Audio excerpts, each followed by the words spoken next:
Hello अंशल lovers, welcome back to my channel. तो रात भर स्टडी करने के बाद विंग ने फाइनली उन तालिस्मैन्स को बना लिया था जो वो लैन चिरैन को गिफ्ट करने वाला था। पर लैन चिरैन को गिफ्ट करने से पहले वो उन तालिस्मैन्स को अपनी मास्टर लैन चिंगजाओ को दिखाने के लिए सोचता है। अगले दिन क्लास में वो अपनी मास्टर लैन चिंगजाओ को वो तालिस्मैन्स देते हुए कहता है, ये तालिस्मैन्स मैंने अपने ग्रैंड मास्टर लैन चिरैन को गिफ्ट करने के लिए बनाए हैं। लैन चिंगजाओ उससे कहती है, ठीक है, मैं इन्हें अच्छे से स्टडी करती हूँ जब तक तुम अपने असाइनमेंट पर ध्यान दो। लैन चिंगजाओ विंग के उन तालिस्मैन्स को अच्छे से स्टडी कर लेने के बाद एकदम शॉक्ड रह जाती है। वो विंग से पूछती है, विविशन, तुम्हें इन्हें बनाने में कितना समय लगा था? विंग कहता है, मैंने कल एग्जाम के बाद इन्हें बनाना शुरू किया था। लैन चिंगजाओ कहती है, सिर्फ एक दिन? कुछ टाइम के लिए वो एकदम साइलेंट रह जाती है। उसके बाद वो विंग से कहती है, विविशन, मुझे ये पहले से ही पता था कि तुम्हारे अंदर टैलेंट है, पर उस टैलेंट को मैंने बहुत ज़्यादा अंडर एस्टिमेट किया है। तुम्हारे पास एक रेयर गिफ्ट है, पर ये रेयर गिफ्ट खतरे में भी बदल सकता है अगर तुमने इसका अच्छे से इस्तेमाल नहीं किया तो। जो टैलेंट तुम्हारे पास है ना, इसके लिए काफ़ी सारे पावरफुल लोग बहुत पैसे देने के लिए तैयार हो जाएंगे, पर तुम्हें कभी भी कुछ गलत नहीं करना है। तुम समझ रहे हो ना विविशन? अगर तुम एक रात के अंदर इस तरीके का तालिस्मान बना सकते हो, वो भी सिर्फ 16 साल की उम्र में, तो एक दिन ऐसा भी आ सकता है जब तुम इस पूरे कल्टीवेशन वर्ल्ड की कल्टीवेटिंग करने का तरीका ही बदल दो। इसलिए तुम्हें फ्यूचर में बहुत ही केयरफुल रहना होगा विविशन। और क्या तुम श्योर हो कि तुम बस ऐसे ही इन तालिस्मान्स को अपने टीचर को गिफ्ट देना चाहते हो? विंग कहता है, हाँ मास्टर, मैंने ये तालिस्मान्स उनके लिए ही बनाए थे। लैन मास्टर कहती है, ठीक है, मेरी तरफ से तुम्हें अप्रूवल मिलता है। इन तालिस्मैन्स की डिज़ाइन में कोई गलती नहीं है, और अगर मेरा कज़िन लैन चिरैन इन्हें लेने से अस्वीकार कर देता है तो वो बहुत बड़ा फूल होगा। क्लासेस खत्म हो जाने के बाद विंग सीधा लैन चिरैन के पास जाता है। लैन चिरैन उसे उसके पेरेंट्स के बारे में सारी बातें बताता है। वो उसे बताता है कि उसकी माँ बहुत शरारती थी, पर उसके फादर बहुत शांत थे, बल्कि उसके फादर को उसकी माँ ने ही प्रपोज किया था। विंग लैन चिरैन से कहता है, मास्टर, आपने मुझे ये सारी बातें बताकर मुझ पर बहुत बड़ा एहसान किया है। मुझे तो अपने पेरेंट्स के बारे में कुछ पता ही नहीं था। इसके बदले में मैं आपको कुछ गिफ्ट देना चाहता हूँ। ऐसा कहकर वो तालिस्मान लैन चिरैन को दे देता है। चिरैन उन तालिस्मान्स को देखकर कहता है, इन्हें तुमने डिज़ाइन किया है? विंग हाँ में सिर हिला देता है। विंग कहता है, इनके ज़रिए आप किसी भी स्टूडेंट के एग्ज़ाम को चेक कर सकेंगे या फिर चीटिंग का पता लगा सकेंगे। लैन चिरैन कहता है, ये तो बहुत इम्प्रेसिव है। ऑफ कोर्स किसी जूनियर के द्वारा बने हुए तालिस्मैन्स पर इतनी जल्दी विश्वास नहीं किया जा सकता, पर अगर लैन चिंगजाओ ने खुद इन्हें अप्रूव कर दिया है तो मैं इन्हें एक्सेप्ट कर लेता हूँ। Thank you so much Vibhushan, अब मुझे अपनी ड्यूटीज़ पर जाना है, तो मैं चलता हूँ। ऐसा कहकर चिरैन वहाँ से चला जाता है। लैन चिरैन से मीटिंग के बाद विंग को बहुत अच्छा लग रहा था। वो ये सब के बारे में किसी से बात करना चाहता था, पर जंगचा उससे नाराज़ था। हैसांग का कुछ पता नहीं चल रहा था, और वांग जी शायद अभी जिंगशी में ही होगा क्योंकि वो अभी क्लासेस में नहीं आया था। पर विंग से इंतज़ार नहीं हो रहा था वांग जी से मिलने का और उसे सारी बात बताने का। तभी उसे याद आता है कि वांग जी ने उससे कहा था वो कभी भी उसके रूम में विजिट कर सकता है, तो इस वक्त वांग जी के पास उसके रूम में जाना ठीक होगा। ऐसा सोचकर विंग जिंगशी के लिए निकल जाता है, पर प्रॉब्लम ये थी कि उसे एग्जैक्टली जिंगशी का पता मालूम नहीं था।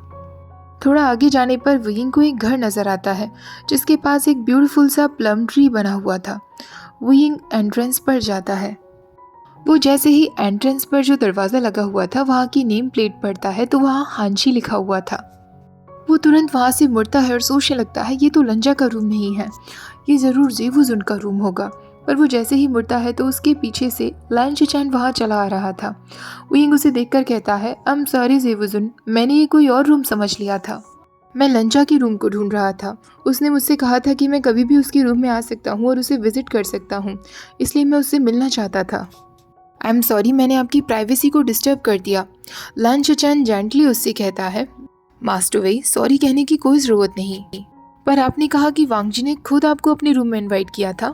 विंग कहता है, हाँ, लंजा ने मुझसे कहा था कि मैं उसके रूम में कभी भी आ सकता हूँ, पर मैं गलती से आपके रूम में आ गया। चिचैन स्माइल करते हुए कहता है, कोई बात नहीं मास्टर वे, मुझे बुरा नहीं लगा, पर वांग जी तो अभी घर है ही नहीं। विंग कहता है, लंजा घर पर नहीं है, इसका मतलब मुझे स्वॉर्ड क्लास तक ही इंतज़ार करना पड़ेगा उससे मिलने के लिए। शिचैन कहता है तब तक क्यों ना आप मुझे ज्वाइन करें, हम दोनों साथ बैठकर चाय पी सकते हैं। वांग जी अभी हमारे एक लैंड एल्डर से मिलने के लिए गया है उसके चिन लेसन्स को लेकर कुछ बात करने के लिए, पर वो जब भी वापस आता है तो सबसे पहले मेरे रूम में ही आता है।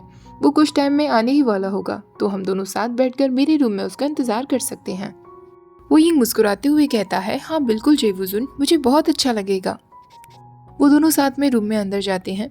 शिचैन वयिंग के लिए टी बनाकर लेकर आता है और उससे कहता है मास्टर वे, लगता है वांग जी ने आपकी और उसकी सई टाउन की ट्रिप को काफ़ी एंजॉय किया। वांग जी को हमेशा दूसरे लोगों से कनेक्शन बनाने में प्रॉब्लम आई है, पर आपके साथ वो एंजॉय कर रहा है। आई होप आप उसे अच्छे से ट्रीट करेंगे मास्टर वे। वयिंग नर्वस होने लगता है और सोचता है क्या जेवुजुन को मेरी और लंजा के रिश्ते के बारे में पता चल गया है। तभी शिचैन कहता है वांग जी आपकी काफ़ी परवाह भी करता है। मैंने देखा कि कल सई टाउन जाते वक्त वो अपने साथ कोट और अम्ब्रेला भी लेकर गया था। वयिंग भी मुस्कुराते हुए कहता है हाँ, उसने वो अम्ब्रेला मुझे दे दिया था। तभी लैन शिचैन कहता है और मैंने ये भी देखा कि जब आप दोनों वापस लौटे थे तो आपके नेक पर काफ़ी निशान थे मास्टर वे। ये सुनते ही वयिंग का पूरा चेहरा लाल पड़ जाता है और वो शाय फील करने लगता है। जेवुजुन उसके बाद कहता है कहीं आप दोनों में कोई झगड़ा तो नहीं हुआ मास्टर वे। अब ये सुनकर वयिंग अपना फेस अपने हाथों से छुपा लेता है और उससे कहता है जेवुजुन प्लीज़ इस तरह मुझे टॉर्चर मत करिए। तभी लैन शिचैन कहता है मास्टर वे, मुझे आप दोनों के रिश्ते से कोई प्रॉब्लम नहीं है, अगर आप उसके लिए जेन्युइन फीलिंग्स रखते हैं तो। वयिंग शॉक्ड होते हुए कहता है क्या सच में? मुझे तो लगा था कि आप मुझे अपने भाई से दूर कर देंगे। लैन शिचैन कहता है आपको ऐसा क्यों लगा मास्टर वे? मेरा भाई जिसे चाहे उसे पसंद कर सकता है और आपने मुझे ऐसा कोई भी रीज़न नहीं दिया कि मुझे आप पर डाउट हो। आजकल वांग जी बहुत खुश रहने लगा है, आप उसके लिए सुइटेबल हैं। बल्कि मुझे तो आपको थैंक्स कहना चाहिए मेरे ब्रदर को खुश रखने के लिए। वयिंग भी मुस्कुराते हुए कहता है जेवुजुन, इसी तरह आप अपना ट्रस्ट मुझ पर बनाए रखिएगा, मैं हमेशा लंजा को खुश रखूंगा। शिचैन कहता है प्लीज़ मुझे जेवुजुन मत बुलाओ, अब तुम मुझे शिचैन का बुला सकते हो। वयिंग कहता है अब जब आपने भी मुझे अपना यंगर ब्रदर पूरी तरीके से सौंप दिया है तो आप भी मुझे कुछ भी बुला सकते हैं, आप मुझे आशियन बुला सकते हैं। लैन शिचैन मुस्कुराने लगता है। तभी वांग जी वहाँ दरवाजे पर खड़ा था और उन दोनों को साथ देखकर कहता है ब्रदर। वांग जी इससे पहले कि वयिंग का भी नाम लेता, वयिंग खुद उसके पास भागते हुए आता है और उसे हक कर लेता है। वयिंग उससे कहता है लंजा, तुम वापस आ गए, मैं तुम्हारा ही इंतजार कर रहा था। वांग जी भी तुरंत वयिंग की वेस्ट को पकड़ लेता है और उससे कहता है वयिंग तुम यहाँ क्या कर रहे हो, ब्रदर के रूम में। तभी लैन शिचैन पीछे से कहता है क्योंकि मेरा ब्रदर यहाँ एब्सेंट था इसलिए आशियन मुझे कंपनी दे रहा था, हम दोनों साथ में चाय पी रहे थे। शिचैन का वयिंग को आशियन बुलाने पर वांग जी और भी ज़्यादा शॉक्ड हो जाता है। अब वयिंग वांग जी से कहता है लंजा, आई एम सॉरी, मैं तुम्हारे ब्रदर से कुछ भी नहीं छुपा सका, उन्हें हमारे रिश्ते के बारे में पता है। वांग जी अब एक सेकंड भी इंतज़ार नहीं करता, वो अपने ब्रदर को गुड आफ्टरनून विश करके वयिंग को वहाँ से लेकर चला जाता है। वयिंग कहता है लंजा, क्या हम ऐसे ही चले जाएंगे? पीछे से शिचैन हंसने लगता है। वांग जी वयिंग को लेकर बाहर आ जाता है और वो उसे अपने रूम जिंगशी में लेकर आता है। वयिंग अंदर रूम में आते ही कहता है लंजा, ये तो बहुत ब्यूटीफुल है। पूरे रूम से सैंडलवुड की खुशबू आ रही थी जो हमेशा वांग जी से आया करती थी। वयिंग उस रूम को देख ही रहा था और वांग जी एंट्रेंस गेट पर खड़ा वयिंग को देख रहा था। जैसे ही वयिंग टर्न होता है वांग जी तुरंत उसके पास आता है, वयिंग को अपनी स्ट्रॉन्ग आर्म्स में भर लेता है और उसे किस करने लगता है। जितना ज़्यादा वो एक दूसरे को किस करते थे वांग जी हर बार उतना ज़्यादा ही पैशनेट होता था, जैसे अब उसे वयिंग के लिप्स की आदत हो चुकी थी। वयिंग भी वांग जी के किसेस का एडिक्टेड हो चुका था, वो वांग जी के और भी नज़दीक चला जाता है। वयिंग को अच्छे से किस कर लेने के बाद वांग जी अब उसके बालों को स्मेल करने लगता है और उसके नेक को स्मेल करने लगता है। तभी वयिंग उससे कहता है अर्गगा, क्या तुम्हें मुझे स्मेल करना अच्छा लगता है? वांग जी उसे सिर्फ कहता है। अब वो वयिंग के उस जगह पर सक भी करने लगता है। वयिंग के दोनों हाथ वांग जी के बालों में थे, वो उसके बालों को सहला रहा था और वांग जी उसके नेक पर सक किए जा रहा था। तभी वयिंग को याद आता है कि अगर यही चलता रहा तो वांग जी उसकी नेक पर और भी ज़्यादा निशान छोड़ देगा जो वयिंग नहीं छुपा सकेगा। तभी वयिंग उससे कहता है अर्गगा, कल जो तुमने निशान छोड़े थे वो ऑलरेडी काफ़ी लोगों ने देख लिए और फिर भी तुम इतने क्रूल बन रहे हो और निशान छोड़ रहे हो, अगर लोगों ने नोटिस कर लिया तो? वांग जी को कोई फर्क नहीं पड़ता और वो वयिंग से कहता है करने दो। वुयिंग उसके बाद खुद भी वांग जी को नहीं रोकता। कुछ टाइम बाद जब वांग जी उससे अलग होता है, वो वुयिंग की चीक्स पर हाथ फहराते हुए कहता है, वुयिंग तुम थके हुए दिख रहे हो। वुयिंग उससे कहता है, मैं ठीक हूँ लंजा, मेरी चिंता मत करो। वुयिंग सच में काफ़ी थका हुआ था क्योंकि वो 2 दिनों से ठीक से सो नहीं पाया था। वांग जी को जब ये रियलाइज़ होता है, वो वुयिंग के बालों से उसका रेड रिबन निकाल देता है और वुयिंग के पूरे बाल खुल जाते हैं। वुयिंग उससे कहता है, लंजा तुम ये क्या कर रहे हो। वांग जी अपने बेड के पास रखी हुई कबर्ड से एक हेयर कॉम्ब और हेयर ऑयल लेकर आता है। अब वो वुयिंग से टेबल पर बैठने का इशारा करता है।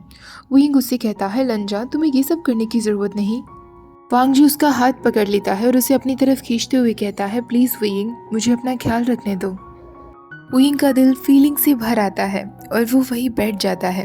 वांग जी अब धीरे धीरे उसके बालों में कॉम्ब करने लगता है। लास्ट टाइम जब वुयिंग के बालों को इस तरह किसी ने कॉम्ब किया था तो वो उसकी शिजी ने किया था, वो भी तब जब वुयिंग बहुत छोटा था। वुयिंग को बहुत अच्छा फील हो रहा था। वो वांग जी से कहता है, ये सब कुछ कितना अच्छा है लंजा। वांग जी वुयिंग के बालों को अलग अलग करता है और उसके शोल्डर्स पर किस कर लेता है। वो स्लोली स्लोली अपने हाथों को वुयिंग की बैक पर फहराने लगता है। वुयिंग को ये सब कुछ इतना ज़्यादा अच्छा लग रहा था कि उसकी आंखों से आंसू बहने लगते हैं। इतने प्यार से पहले उसे कभी भी किसी ने टच नहीं किया था। वांग जी उसे बिल्कुल ऐसे टच कर रहा था जैसे वो उसकी पूजा कर रहा हो। अचानक से वुयिंग की आंखों में आंसू आने लगते हैं। तुरंत वांग जी उसके सामने आता है और उसके चीक्स को पकड़ते हुए कहता है, वुयिंग क्या हुआ।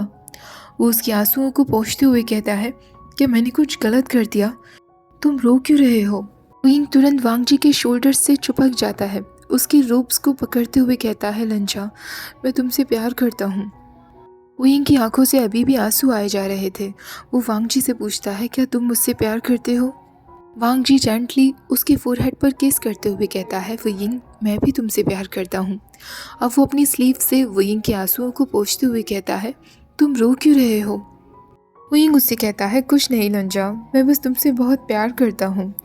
वांग जी अब जेंटली वुयिंग के सारे लूज हेयर को एक साइड करता है और उसे किस कर लेता है।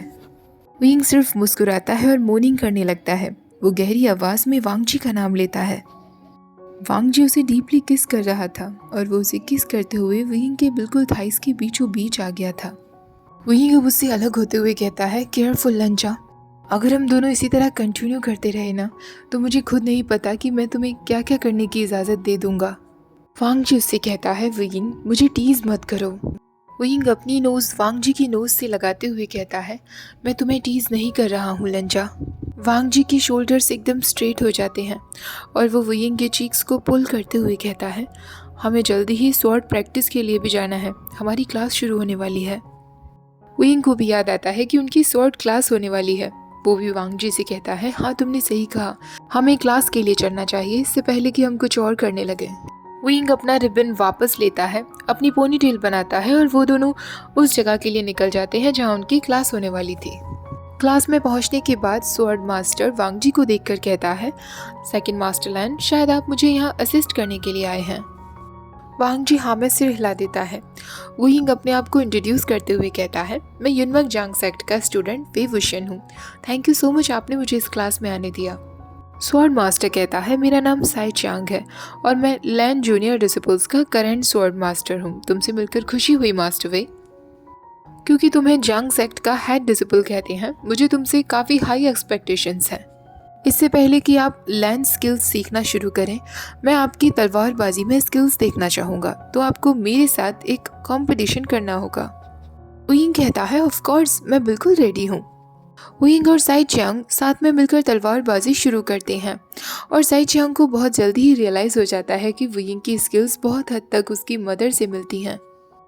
इससे पहले कि उन दोनों में से एक दूसरे को कोई हरा पाता, साई चियांग फाइट रोकने के लिए कह देता है।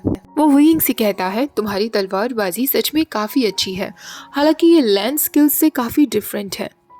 अब वो वांग जी से कहता है, मास्टर लैन, ये आपके लिए परफेक्ट अपॉर्चुनिटी है ये दिखाने की कि हमारी लैंड्स में क्या क्या डिफरेंट स्टाइल्स होती हैं, तो क्यों ना आप भी अब वे मास्टर के साथ एक कंपटीशन करें। वुयिंग कहता है, यस लेट्स डू इट लंजा, मैं तो बहुत टाइम से तुमसे फाइट करने के बारे में ही सोच रहा था। स्वॉर्ड मास्टर कहता है, अगर ऐसा है तो आपको जल्दी ही रेडी हो जाना चाहिए।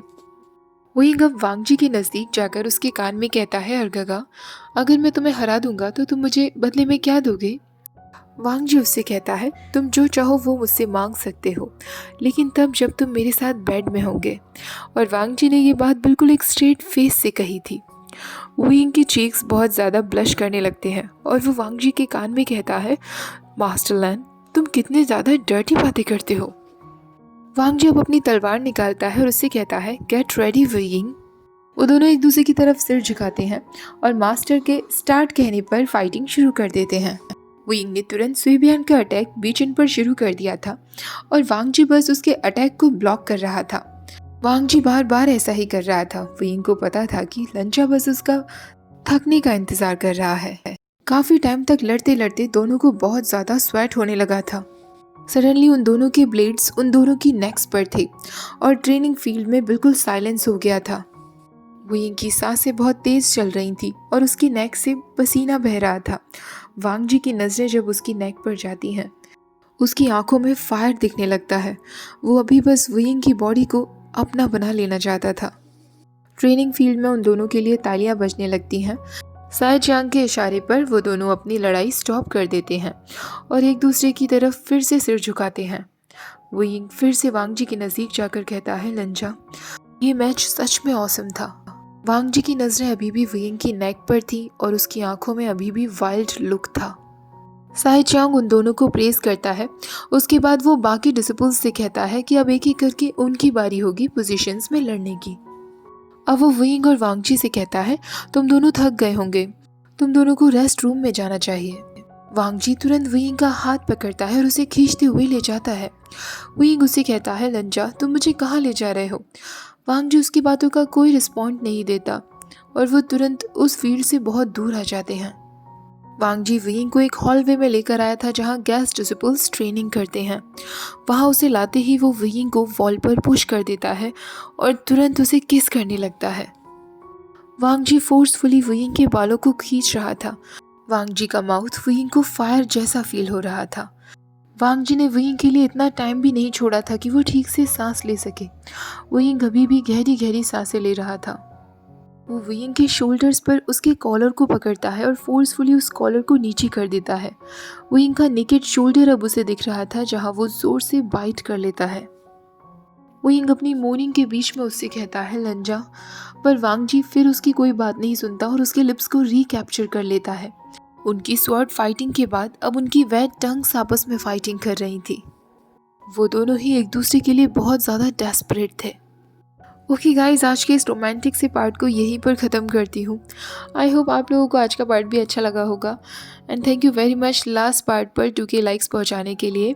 इसी तरीके के बाकी सारे पार्ट्स को भी लाइक करते रहना और वीडियो अच्छी लगी हो तो प्लीज़ वीडियो को शेयर ज़रूर कर देना। Thank you for watching. Bye bye.